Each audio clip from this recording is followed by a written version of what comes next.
traction, which is good news to my ears.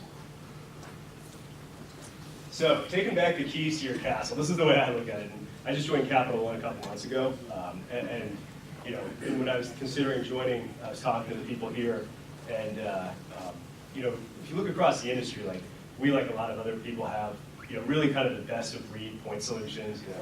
Great firewall technology from different vendors, and IDSs and email filters and all these different point solutions. We've also experimented. We've had different SIM systems over the years, and what's happened is with all these different systems, none of them really work that well together. A lot of our analysts spend a lot of time what we call swivel chairing, moving from console to console, from their FireEye console to other tools, and taking all those pieces and manually kind of assembling case files and things like that. And the SIMs we put in place haven't really been a whole lot of help on that front. So, we were really looking around and sort of figuring out, like, all right, what do we do to get better? And unfortunately, there was a lot of interest within CapitalOne around, recognizing that the problem, there was a willingness to invest in that. And so, what we were looking for is kind of instead of a SIM, a modern big data platform that it kind of brings a data science mindset to security, as well as one that can scale and kind of scale it to the size, the 45,000, 50,000 person network, in addition to all of our public-facing servers and things like that. So, scale is not a small issue to us.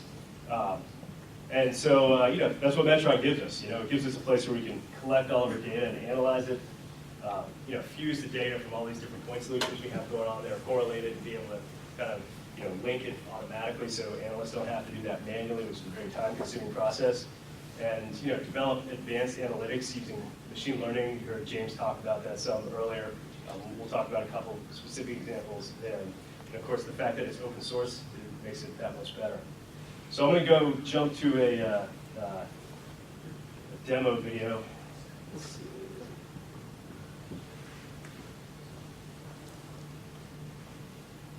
We've created a fast big data platform leveraging open source technologies to build smart applications to meet ISRM business requirements. ISRMs are security analysts are currently using multiple applications and manual processes to research and diagnose threats. What you're looking at is our single pane of glass user interface, which unifies our threat intelligence. This dashboard will allow our security analysts to visualize, diagnose, and take actions against security threats. We are currently ingesting and processing 5 key information security data sources. One of the Security Intelligence Center's most time-consuming responsibilities is to protect users against malicious emails. It can take analysts 15 to 20 minutes to analyze a single email. Our system automates the majority of this process, extracting URLs from emails, enriching that data using the VirusTotal RESTful API, and automatically generating actionable alerts. Now, we're going to take you through the creation of a dynamic dashboard. As you can see, creating a new visualization is quick and easy.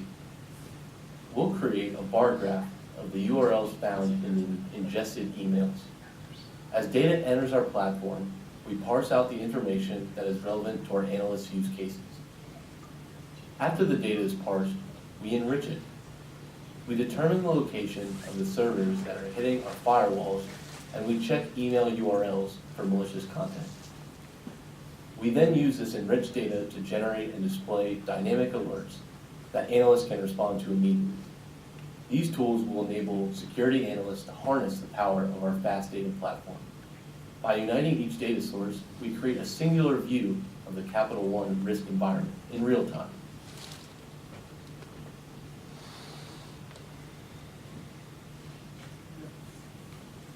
All right, so that's a pretty simple example, but one that's already this just by fusing that different data sets together really cuts down on analyst backlog quite a bit. So it's a big win for our organization. Crow's in here, by the way. Good, I don't see him. Give a shout out to our voice talent. So this is, I think, probably an older version of the slide that James showed you in blue. We like to show in green, I guess. But here's the architecture. But I'm going to talk a little bit. So you've already been over this. I'll talk a little bit about some different things we're doing with it in CapitalOne. So one of the things we're doing, we're focused on is emails, and there's a lot of recent programs on emails. Spearphishing is one of them, right? And so let's talk about, there's a couple unique enrichers we have here. When emails come in, we can do things like run them against VirusTotal and see, do these some enrichment. James will talk about some enrichment sources. This is one we're using. And then with that enrichment, we have richer data. And the cool thing about Metron is because it's all open and it's not just a stock solution, we can actually use our machine learning. We're actually building our machine learning. We partner with another company named H2O. They're open source, very committed open source. You can check them out at h2o.ai. And they provide a lot of really good machine learning pipeline for us. And the cool thing is, with this tool, we can actually tailor a spearphishing campaign that goes against the bank. It's not the same as a spearphishing campaign that goes against a manufacturing company or an energy company. So we can actually develop models. A lot of the features may look the same, but in terms of training data sets, they could look very different coming against the bank and the kinds of campaigns that you might conduct against financial services executives versus some of these other industries, whether it's like a SCADA system or trying to gain access to some sort of infrastructure. And so what you end up with is a solution that's tailored exactly to your needs and that will work better for you because it's trained on your data. So we think that's pretty important and gives us a big advantage over people who are just deploying the same technology that everyone else is deploying. We know our own infrastructure and our own business better than anyone. And another example of that is we can actually fuse data for our business processes, right? So like if we see someone breaking in, we can correlate that with potentially fraudulent transactions that our fraud department is checking in. And so that's something that any SIM is not going to be able to do effectively. And that gives us a real advantage towards detecting potential breaches and things like that. So it's just a much more open and extensible and customizable platform for us, and it scales amazingly well. All right, so I think we're skipping Q&A till the panel. Yeah, let's do that. I know I'm a little ahead of schedule, but Yeah, actually, we can go right to the panel now. So we can actually start with Q&A for you.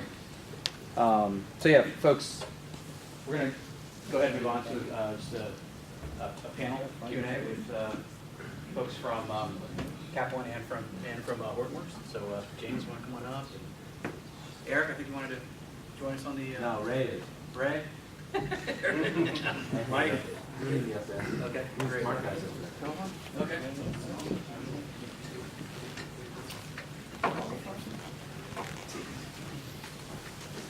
So introductions real quick, you guys. We've introduced James and Adam. Mike Perez is with Hortonworks. Is a Metron committer. Former Cisco employee, right? As well. No? Hortonworks. Always Hortonworks. Okay. But on the Metron team, Ray is CTO with Mantech Commercial Services. So Mantech, as James mentioned, is a key contributor and committer to the Metron project. So I've got a list of questions I can pull up and kind of kick off with. Unless there's some questions from the floor that y'all would like to immediately take first. If not, I can go ahead and kind of let the appetite here. I believe you had a question too you wanted to ask. So I ask that now. Go right ahead. Other questions? And we can let me get a microphone too. Yes, so let's pass the microphone everybody can around. hear. There you go. You are. Yes, my question was about the model updates you talked about in your presentation, James. And how are you doing the real-time model updates on streaming data? Do you have a Lambda architecture built into Metron? How do you build the model initially, and how do you update those models? All right, so the question was about building the models and updating the models to make sure they don't drift and things like that. So internally, the architecture that we envision is something called a model as a service, where we can train the model in batch. So we're trying to avoid online models right now for several reasons. One, performance, and two, graceful degradation. We're trying to keep the complexity out of the stream ingestion pipelines. So what we decided to do was abstract the complexity of modeling away from the complexity of doing the ingestion. So the models that we're using right now train out of band in batch on the data in your data vault. Once the models are trained, it goes through a couple of validation steps, and when it's done, we put a RESTful layer on top of that model, so it can then be scored against from the stream processor. So what that essentially means is once the model is ready, the storm bolt can pull out to the model that was trained out of band via a RESTful API. So if the model will specify the inputs that it wants. So for example, if you want a domain and some of the enrichment stuff, like you wanted some geolocation, you wanted some identity data, the model will specify, hey, this is the parameters that I need, give me either this data or point me to wherever that data is located, and then the model will respond back via RESTful call saying this is either malicious or give you a probability, or alert you if something is malicious or not. So your training data is only batch always? That's correct. Any other questions?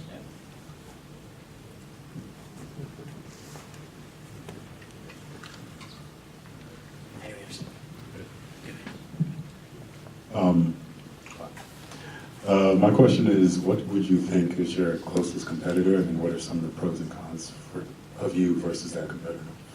That's probably my question. If you're allowed to answer. I'll give you the fair answer. So when we look at deploying Apache Metron, we look at how do we really complement a lot of the other products that are existing in the platforms.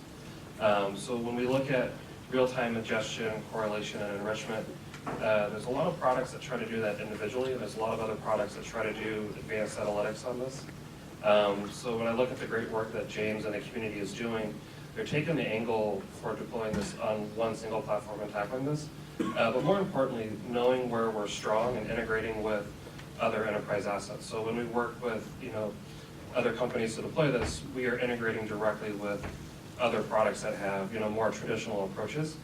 So we're trying to really enrich and make a lot of these other products better. So I would say that Apache Metron is really looking at ways of complementing all the products in the market and really consuming more events, but helping these other products produce fewer, more tactical events. Right. Does that make sense?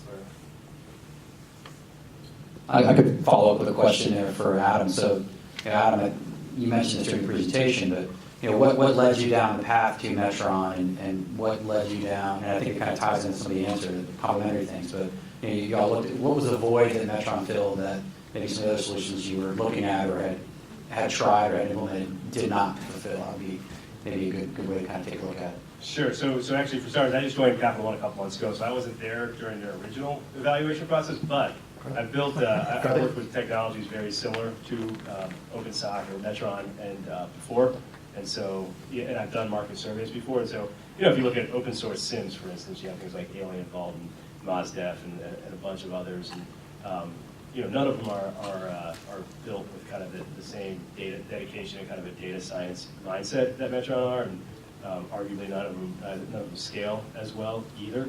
And then in the proprietary world, you just find that things are often very rigid and don't give you the flexibility that like a big data open source solution does. Awesome, thanks. Any other questions? Sure. I wasn't clear from the presentation whether when you talked about machine learning and analytic tools, whether Metron provided actual, what you might call end solutions, or provided tools for end users to build their own analytic tools.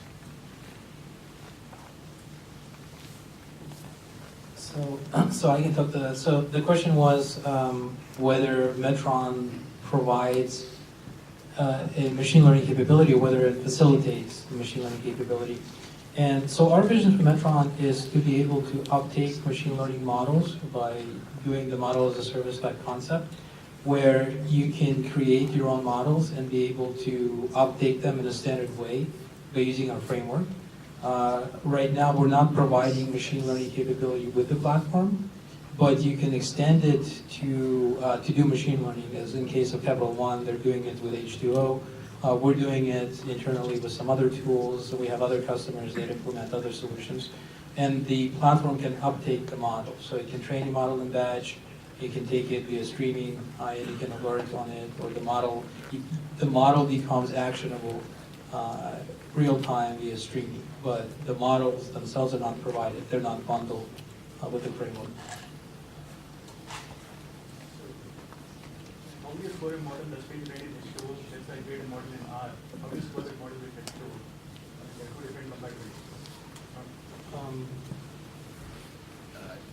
So, R and H2O would be kind of redundant to some extent, probably to create a model with them. But right, I think there are other frameworks for scaling out R models to a distributed computing platform. PMML is supposed to alleviate that. What's that? PMML is supposed to kind of create a common standard for models. But that's Yeah, never taken off. sure. So I can feel that. So we've tried, in my previous life, we've tried a couple of iteration of this. And so we've discovered that PMML is not very good when you go between different frameworks. So PMML out of Spark is not going to be consumed by Weka well. PMML out of R is not going to be consumed. PMML Spark is a very minimal implementation and it's not Yeah. a complete spec. And so this is why we're implementing it as a model as a service where we provide you with a set of extensible API where as long as you can bundle your model to fit within that API, you should be okay. So the API will provide the training endpoints and then the scoring endpoints, right? So the training endpoints will be parameterized. It'll take all of the model parameters as well as the reference data sets that the models can be pointed at. And then on the scoring API, you can then send the data to it and the model can respond. You can send the data maybe one at a time. You can send the entire data set and the model will score each line item individually. But the key is no matter what you produce the model in, whether it's R, whether it's Weka, whether it's Spark, for like the way we envision it is you have to, as long as you embed it within our RESTful framework, you should be able to support it no matter what's under the hood, because that's decoupled and the internal logic is transparent to the end user. So as long as you support those APIs, you should be okay with whatever framework you use. So basically, Metron only has a scoring engine, not the model training part of it. So you only do the prediction part of it, not the training. As long as you create your model to support the RESTful API, you can make the model as well. So you can upload the model logic, train the model, validate the model, and then score as well. I have a question for Ray. Ray, tell me a little bit about Mantech and their involvement with the Metron project and with CapOne. Kind of, how do you fit into the Metron puzzle here, and your team's contribution to the project? Sure. Mantech's been doing IT and security for a long time around cybersecurity. And, a lot of the programs we run were ground-up builds, purpose-built, component-built. And so what we were looking to do is we were looking to adopt platform, we were looking to adopt framework to get further down the line in architecture, develop best practices to assist customers to focus on the problems and not necessarily focus on the technology. So when we met with CapitalOne, it was a very good fit, very good synergy. We met with Karthik, and we had a lot of similar ideas, so the synergy has been very good. They've contributed a lot themselves to the Metron effort and just vision and just proof of concept implementation. So that answers your question. Yeah, that's a good question. Thank you. Any other questions from the? Just 1 second. I can speak loudly. Okay. Speak loudly so the mic can pick you up. Yeah, right. So I'm curious about the use of what essentially looks like 3 separate storage layers. It kind of looks to me, just seeing some slides, that it was kind of built out of purpose. So you said, you're using Solar because you have Banana as a UI, to make these nice graphs. It does all the nice indexing for you. You kind of talked about this long-term storage where you can use more of the analytical processing where Hive makes sense. But it seems then duplicative to also have HBase as a dynamic store that you can have, so your reference storage, that you can keep your data, you can replay it into one or the other, you kind of talked about, but it seems a bit, is there a plan to move towards central